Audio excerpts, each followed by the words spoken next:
Something happens when people taste blood. I saw my first vamp when I was 14 years old. It's not something that leaves your mind, even when you try to fill it up with good things instead.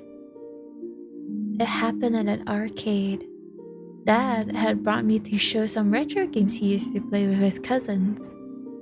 I was winning, about to set a high score, when I heard the screams.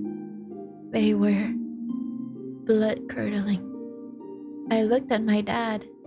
My heart had dropped somewhere into my stomach. He was pale. He was as scared as I was. We knew what those screams could mean.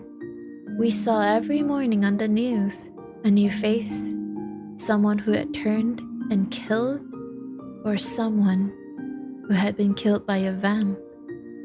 Dad didn't wait to see who it was. He grabbed my shoulders and guided me straight to the exit. I shouldn't have looked back.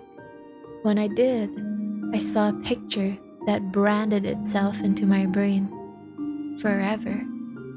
The kid was cute, blonde with big blue eyes, little overalls. He was clamping his teeth into his young mother's breast, sucking furiously as she shrieked in pain. The nursing cloth that used to provide privacy was now splattered with blood and lay idle on the floor. It's something I noticed as Dad rushed me out. I don't know what happened to the mother. All I knew was that she would never see her baby again, not after the cops showed and took it to rehab. Everybody knows once you try human blood, you can't ever stop. It's why young mothers are warned to stop breastfeeding as soon as the babies develop teeth. Dad said it was rare for this to happen. That was likely she already had a scab or a small cut, and the baby had bitten after the initial taste. He gave a small seminar about her stupidity, not paying attention like that. I thought that it was pointless to criticize her. Her baby was gone, she had learned her lesson, and so had I. I would never breastfeed in my life. I was paranoid for a long time. I refused to floss despite knowing it was impossible to turn with my own blood. I wouldn't share chopsticks or kitchen utensils. I lived in constant anxiety and fear. Then one night, my worst nightmare came to reality. I was walking home when I saw a man rapidly approaching from across the street. His mouth and chin were covered in dark blood, fresh. I froze in fear. I couldn't move a muscle. Something clicked when I saw he was wielding a small knife, tipped with blood. I can't die. Not like this. I ran with energy and speed I hadn't thought possible. While running, I tried to think of what to do, how to protect myself. I scanned the area in front of me and located a trash can on the corner of the street. Litter surrounded the bottom. I saw the top of a glass bottle peeking out at the top. I ran as fast as I could towards the trash. When I arrived at the bin, I speedily grabbed the bottle out, scanning it first for traces of blood due to years of paranoid habit. I closed my eyes when I crashed the bottle down on the curb, creating a makeshift knife. I did all of this in the 10 seconds it took for him to reach me. I didn't let him make the first move. I was aware it was my life or his. I aimed for his throat, my heart pounding in my ears. I screamed when I stabbed him. I was still screaming as blood gushed out of his neck. He tried to stop the blood with his hands, clutching the hole in his neck. In doing so, he dropped his knife. which clattered onto the road. He faltered, gasping for air.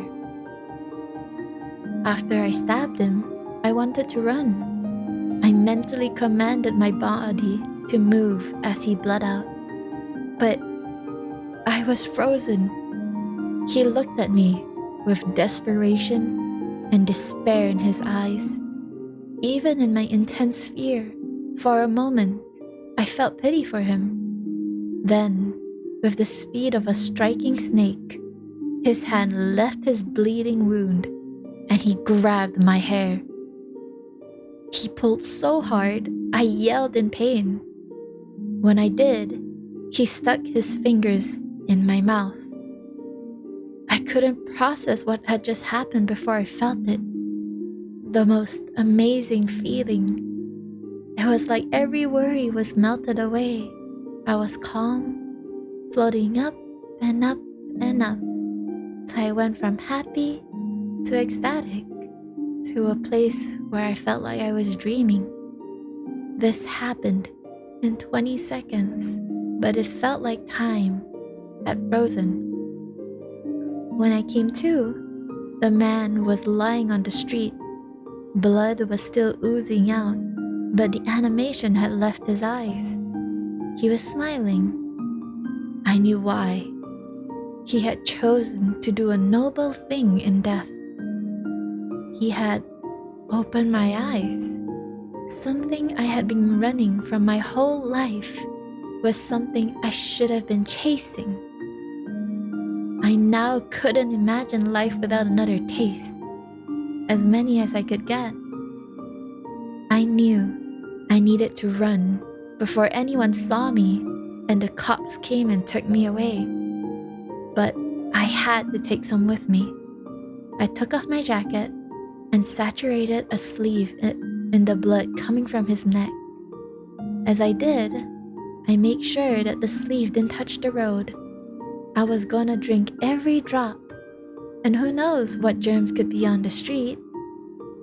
I wrapped the sleeve with the rest of the jacket and ran in the direction of my house, holding tightly to my newfound treasure.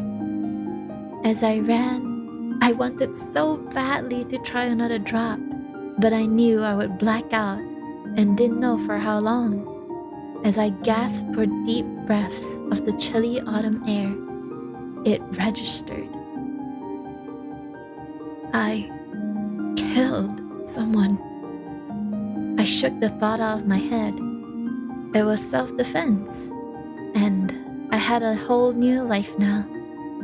When I got home, I squeezed all I could from the sleeve and stored it best I could manage. Life has been somewhat surreal since then. Every day is stretched out endlessly now. I'm timeless. The blood is going bad.